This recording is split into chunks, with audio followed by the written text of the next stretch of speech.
Paroles et anecdotes de Khadim Rasoul. Extrait de l'arbre de Touba. Enseignement et sagesse de Cheikh Ahmadou Bamba.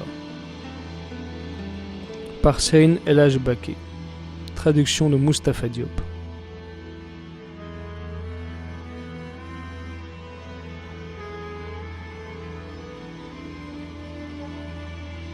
Je cherche la protection d'Allah contre le diable banni. Au nom d'Allah, le tout miséricordieux, le très miséricordieux.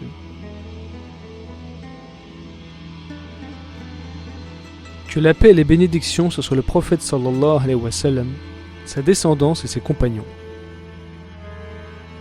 Lui, à qui Dieu a recommandé la droiture, ainsi qu'à tous ceux qui le suivent.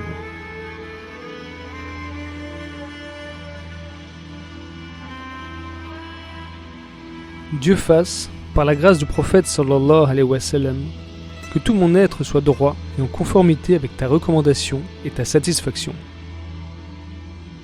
Toi qui m'as conféré des choses lesquelles m'ont permis de surpasser les hautes et sublimes stations, toujours par la grâce du prophète sallallahu alayhi wa sallam.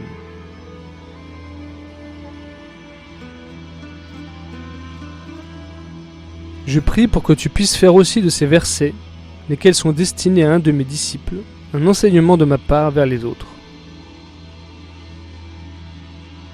Suivez ce conseil, car il éloigne de la disgrâce, dévoile et éclaire toute chose cachée, tout en contenant la préservation. Chaque être humain doit chercher à se préserver des ennemis, au point qu'ils ne pourront pas lui faire du mal. Il doit aussi chercher la droiture, la préservation contre toutes sortes de maladies et l'ouverture du cœur.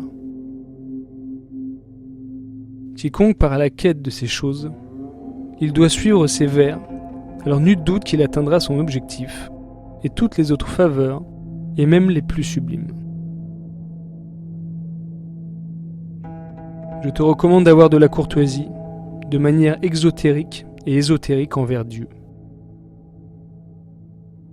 Il existe deux choses, lesquelles si tu les connais, tout en les utilisant, alors elles t'assisteront beaucoup sur ceci. La connaissance de la seigneurie et les pièges de l'âme.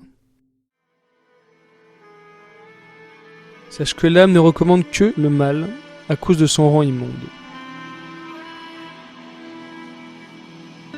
Si elle arrive à se vider de ses vilains défauts grâce à l'adoration, alors remercie Dieu des faveurs que tu as reçues et sois satisfait de lui.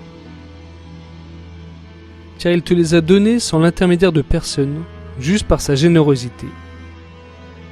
Mais sache que ce n'est ni un droit ni un mérite. Car beaucoup de gens aimeraient les avoir, mais toi, tu as vu comment elles te sont accessibles. Sois courtois envers elles.